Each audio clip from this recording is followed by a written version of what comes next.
Naked and Afraid, Season 17, Episode 9 Review. Hey good people, I'm almost caught up with all the episodes from Season 17, and just like with my previous reviews for the season, I will share my thoughts on the participating survivalists for the episode, I'll share my thoughts on the challenge location, and I'll talk about how the survivalists did as a team. So without any further delay, let's jump right in.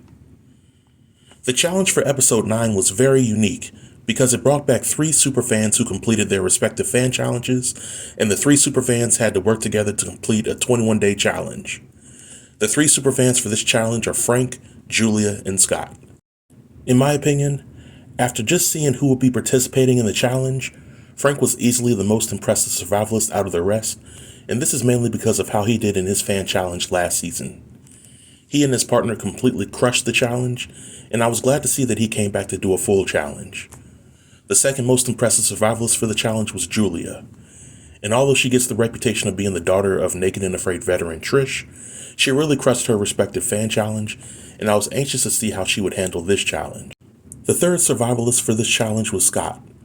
Scott had to finish the bulk of his fan challenge on his own, but he comes into this challenge with a ton of determination to make it to the end. I think the best way to describe Scott's approach to surviving in the wild is that he is a risk taker, which can be both good and bad depending on the situation. But I went into this episode pretty confident that these 3 survivalists would make it to the end of the challenge. So the location of the challenge was Colombia. However, this Colombian location was almost as difficult as the location that Gabby and Kai had to work in during their respective challenge. The camping location for the team was anything but ideal, and this was due to all the rocks that were within the camp area, as well as the potential for flash flooding. In my opinion, only seasoned survivalists with true grit and determination could make it through this full 21-day challenge at this location. Now, out of all the episodes that I've seen thus far this season, this episode had to be the most interesting with team dynamics. Frank in this episode was Johnny on the spot. He took the lead when it came to shelter building, hunting for food, teaching the other survivalists how to build traps and build water filtration system, and Frank tried to approach each issue that the group encountered with a logical perspective. I gotta tip my hat off to Julia for being able to carry her own weight and prove her worth to the team. Julia caught an iguana with her bare hands, and that is no easy task.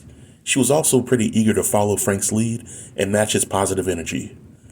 But then we have Scott, who came off as the kid in school who always went against the grain. Now don't get me wrong, I fully respect Scott for his sheer will in coming in on the show and grinding out the challenge.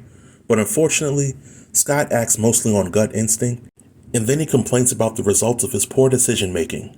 For example, early on in the episode, Scott was very thirsty, and he tells Frank and Julia about his plan to drink water without boiling it first. Scott ignores the pleas from Frank and Julia and drinks the untreated water, which results in Scott getting sick. There were several other incidents involving Scott making bad decisions or complaining about any and everything, and that made the episode somewhat frustrating to watch at times. However, as I stated before, I gotta give Scott some respect for sticking with the challenge and making some effort to show his worth to his other teammates. Scott's persistence pays off towards the end of the challenge when he was able to secure several eggs for everybody to eat. So I wasn't surprised that the 3 survivalists made it to the end of the challenge, but there were times in which I had doubts that Scott would finish the challenge without needing to be carried by his other teammates. Now overall, on a scale of 1 to 10, I would rate episode 9 a solid 7. The Scott scenes were somewhat entertaining at times, but in other times they made the episode drag a little bit. However, I still had a blast watching the episode, and I look forward to seeing all 3 of these survivalists participating in future challenges on Naked and Afraid. And this marks the end of the review. If you have any questions or comments related to the review or the episode, feel free to leave them below in the comments section, and I'll be sure to reply to everybody. Until next time, stay tuned and stay safe. Peace.